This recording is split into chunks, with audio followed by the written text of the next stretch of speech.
What up, my fellow Knicks fans? This is your guy Marcellus Ease, and don't panic quite yet. Now, this has been one hell of a roller coaster ride this season, and as we begin to hit the home stretch, we're kind of getting a better understanding of this team's characteristics heading into the playoffs. And in this segment right here, I want to stay focused on that 15-game stretch without Jalen Brunson, because there are a lot of concepts to touch base on that will translate going into the playoffs. Some of the core guys built around Jalen Brunson got a lot of offensive reps, as well as in his absence, they had to ratchet up the defense. So the communication, the switching, a lot of little details that kind of hurt us early on in the season, especially going up against the Boston Celtics, kind of played out. But we'll stay locked in on that, as well as touch base on some of the role players like Precious Achiuwa and his decision making. But hey, I'm not going to say no more. Let's just get to it. Your coaches tell you never be satisfied. So you have that mentality until you can sit back and take yourself out of that situation in that moment and realize this is the gates, this is the doors. Is nothing that anyone can take away from me from that. This is a good starting point right here, because the higher up you go in these playoffs, the more disciplined these teams are. And right here with the Warriors, the first time around with Brunson in the lineup, the Knicks, they got killed in a lot of these off-ball cuts. Curry was the inbounder. He instantly sets a screen last minute. Brunson gets caught, and all season long, it's been a recovery for some of the Knicks players on these screens instead of a switch and allow Curry to at least make the play on Brunson. If he's going to dance on him and shoot a three, at least let him make it happen. Instead of, the way we just give up these open shots. I mean, they missed a layup right here, but this has really been the story of the season defensively, especially not having a good rim protector in Cat. In their second meeting, we've seen a perfect example of it right here. In this little cross action right here, instead of switching, Deuce, recovers to Curry.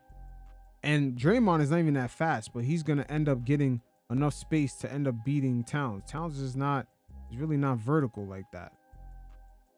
But again, no switch. We give up an easy, almost uncontested layup right there against the slow-footed Draymond Green. And this is really going to hurt the Knicks going up against teams like the Celtics. As right here, they're not going to switch. It's sort of like a hedge and recover. And Mikal not switching, you see a little cross action right here? It's a slight delay. It's going to lead to a dump off to Tatum. And now Tatum, this is what the Celtics love right here. 3-on-2. 3-on-2. And he could finish. But this is how they generate their open looks. They got corner shooters wide open, even though Tatum took it up. But this is how the Celtics eat. The lack of switching is not only making guys open, it's leading up to a lot of confusion. As right here, Deuce's original man is Ty Jerome. So right now he's trying to recover off this little cross action right here. And Mikal should be on Garland. But watch how it plays out. No communication, lack of switching. Garland, after that little cross action, he could have just went straight to the hoop. He didn't have to make this wide turn. But now, not only that, he's open, but you got Mikal going underneath the screen. So Ty Jerome, he could just line this up. So fast forward to the second meeting between the Warriors and the Knicks. This is after they got their ass kicked by the Cavs and the Boston Celtics. So the defense started getting a lot better. And then check out Shamet right here. This little cross action. Shamet switches, but there's no communication between him and Bridges.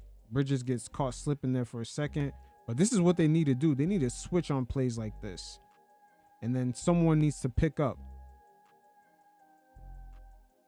But you'll live with that shot right there. Let's look at that again for a split second. The switch, once it happens, you got Kuminga rolling. Jimmy wasn't looking his way, but this is why the communication has to be on point. Again, going back to their first meeting, take a look at Stephen Curry as he screens right on Brunson. They love running this type of play. Sort of a pin down. And then Mikal, he should be yelling switch right here. Once he sees Curry like creeping up, and he's about to catch Brunson, he should be yelling switch.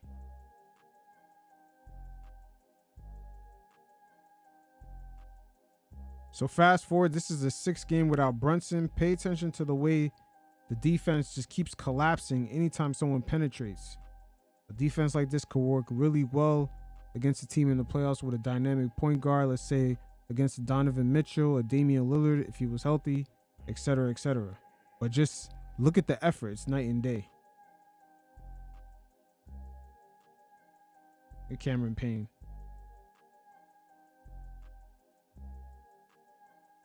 The way the defense just played right there almost looked like an accordion. Everyone was just in sync.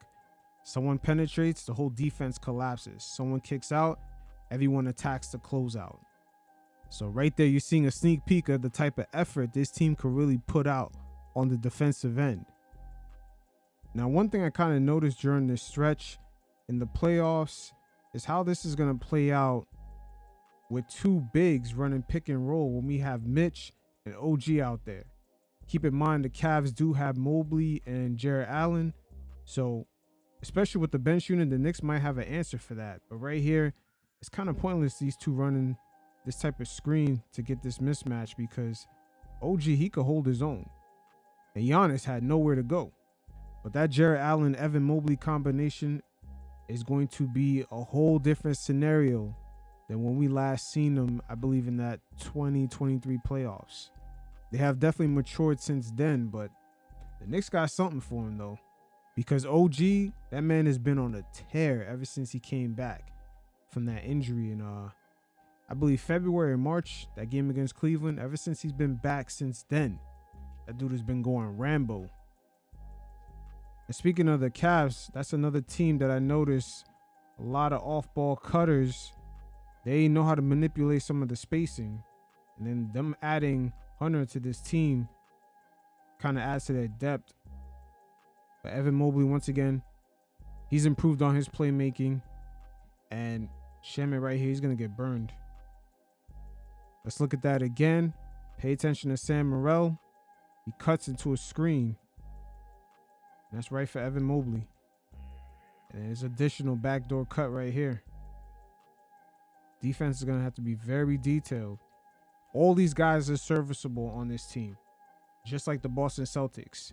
You can tell the Cavs, they're really preparing for them. They're kind of looking above our heads right now.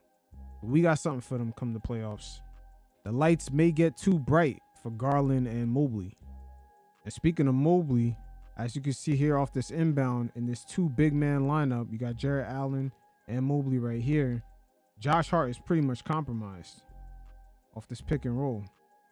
I don't know why OG was guarding Strus in the corner, but just off that inbound, the Knicks were compromised from the jump. But the Knicks will have to organize themselves a lot earlier in these possessions, especially going up against the Cavs, because Evan Mobley has worked on his shot a lot more. And just the makeup of the Cavs, him and Jarrett Allen, they can surprise guys by popping up from three, particularly Mobley, or even Allen being able to play make from around the paint area from time to time. So they can catch teams off guard. Both of these guys are bigs that are athletic. And we're going to get a prime example of it right here. Matter of fact, Mitchell very early in transition. Cat way far back. And he just pulls up from three. That's just one example right there. And again, after a Cat made bucket, they pick on him real fast. A high screen by Jarrett Allen. And now, not only Mitchell, before he pulled up from three, but now he could just go straight downhill on Cat. Utilizing that speed, Cat didn't even contest right there.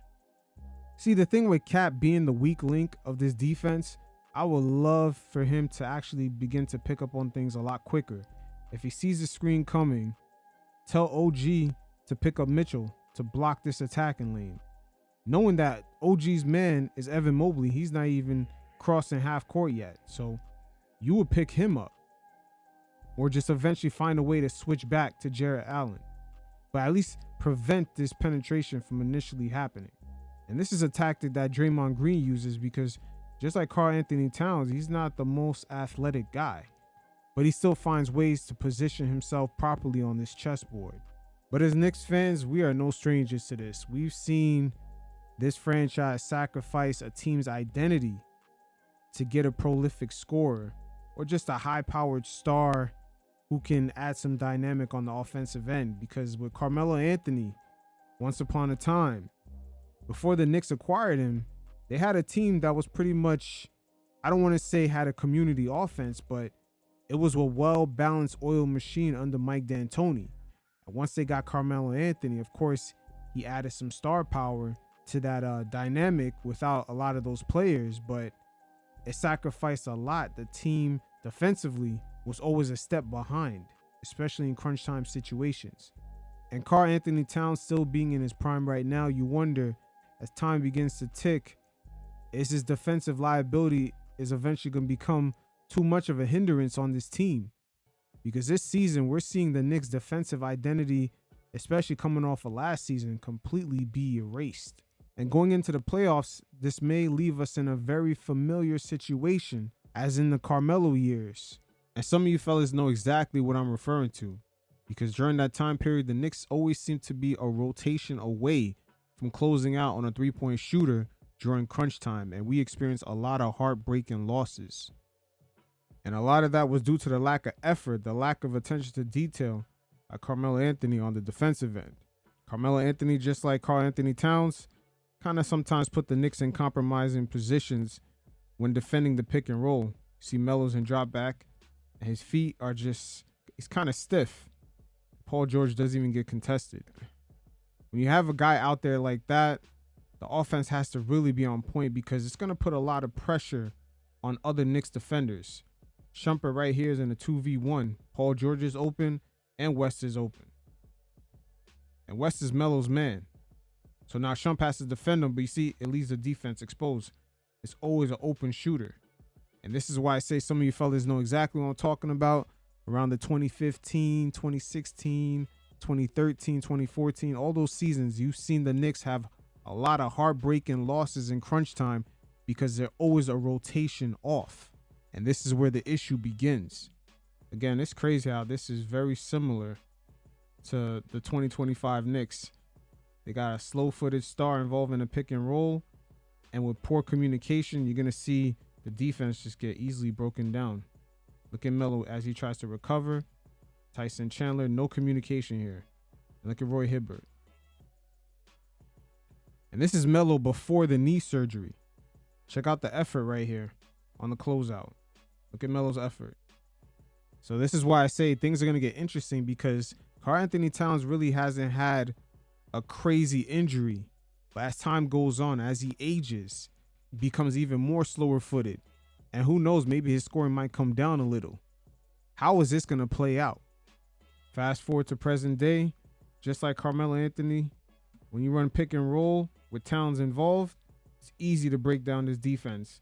And now Knicks defenders are just going to be rotating. All right, jumping back, this is Melo post-knee surgery. It's almost like going through a time machine here, but the Knicks need to stop. And Melo, he hedges, even though Hardaway is not really in a position to drive right here. With the communication not being on point, it's going to lead to a breakdown. Schroeder with the go-ahead bucket. I'm not trying to go in on Melo, but this is exactly what did happen. And at the end of the day, all this is fixable. Guys just have to be more detail-oriented on defense. And there's a lot that correlated for Melo's last few years on the Knicks that I'm slowly seeing repeating with Karl Anthony Towns' makeup being on this team. Starting off with the defensive communication, organizing themselves real early on in transition defense. A lot of teams have been exploiting that, especially the Celtics and the Cavs. And we've seen that lack of communication played out in Melo's final few years with the Knicks. They were always a rotation off in crunch time situations, letting other team get wide open jumpers. Again, some of you fellas that are more privy to what was going on around that time know what I'm talking about. So last but not least, I just wanted to touch base on a few various concepts that kind of stood out with Jalen Brunson being out that would translate into this year's playoffs.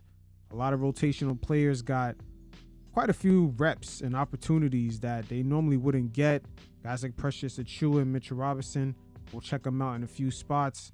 Also, Josh Hart and Mikal Bridges kind of building a nice little, I would say, nice little chemistry with the pick and roll. We'll touch base on a few of these concepts very lightly, as Mitch, he's been out for quite some time, and just his situational awareness on plays like this as a roller, his decision making is going to be very, very keen, because we know he doesn't necessarily have a bag to put the ball on the floor and just has a nice little touch around the paint area, but his decision making right here is going to be very, very pivotal going into this year's playoffs. Here's Mitch right here involving a pick and roll with Bridges. He feels his defender is sort of hedging, so he's going to go screen this and quickly roll out. And then right here, what is his decision making at this point? It's 4-on-3. What does he do? Does he put the ball on the ground and attack the hoop? Or does he make the proper pass, the proper reads? This is what we have to watch out with Mitch. He's been out so long, we haven't seen him in this exact role getting a lot of reps. But we know it's coming, because eventually this is going to be Brunson right here. He's going to be throwing off these high screens. And when they blitz Brunson, Mitch is going to roll and be in the exact same situation. So what does he do? And right here, he passes out of the advantage. It was 4-3, and the Knicks are out of that advantage now. The same thing would apply here for Precious Achiuwa. How does he operate out of the nail, out of this high post area? What is he going to do? Could he put the ball down and attack? Or is he going to make the proper reads with all the cutters that we have? Precious has shown this season that he can make the right passes. If the Knicks could somehow take Precious ball handling out of that high post area and mix it in with Mitch, they will have their perfect center. Just Mitch's size with Precious ball handling and his finishing ability around the rim. That'll be perfect. But Robinson has been out for so long, we don't talk too much about what is his next evolution, which is really going to be the role that Isaiah Hartenstein has played with the Knicks, knowing what kind of screens to set, keeping his basketball IQ really on point, just reading the floor. As Mitch right here, at first it's looking like it's going to be a typical dribble handoff, but Mitch is beginning to read the floor a little bit better. We just haven't seen him in this role too much, and he's been out for too damn long. Here's some more Mitchell Robinson. Keep in mind, Brunson is out. And right here, if he could just take a dribble, step up, apply more pressure on this defense. But it's 4-3 right here. You see, in the playoffs, when you fighting for every inch, this is going to matter. Another interesting thing that kind of played out was a dynamic between Mikal and Josh Hart.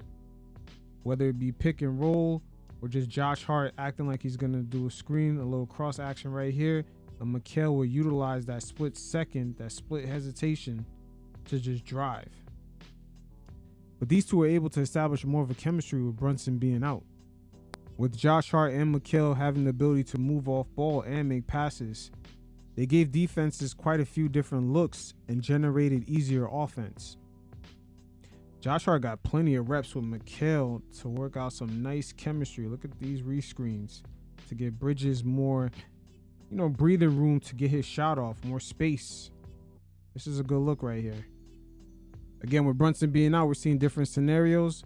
As Sharp is on Josh Hart, and he's going to end up blitzing Mikal Bridges. So we know Hart loves to make his cut. So how does Bridges react in a scenario like this? Here's another guard-to-guard screen with Josh Hart and Mikal Bridges. And Bridges now blitzed again by Sharp. So how does he react? And that's the dangers of blitzing when you know Josh Hart is the roll man. Because not only he could finish at the hoop really well, he could also pass. But it is what it is. This was a nice little 15-game stretch with Brunson being out, where the Knicks were presented quite a few opportunities. We've seen Josh Hart take over the game against the Milwaukee Bucks with his playmaking ability. Same thing for Karl Anthony Towns against the Mavericks. He was playmaking out of the high post. And then Mikal Bridges took over a few times in both matchups against the Blazers. So we got a nice little sample size. Guys got to get a little chemistry with unusual partners, Mikal and Josh Hart, Mikal and also Cat in that pick and roll. And a lot of this will correlate into the playoffs. So it's going to be quite interesting. Guys are pretty much healthy right now. We're only waiting on Ariel Haporti to come back, and pretty much we're going to be good to go. So we'll see how it plays out. Until next time, you fellas stay safe. Peace.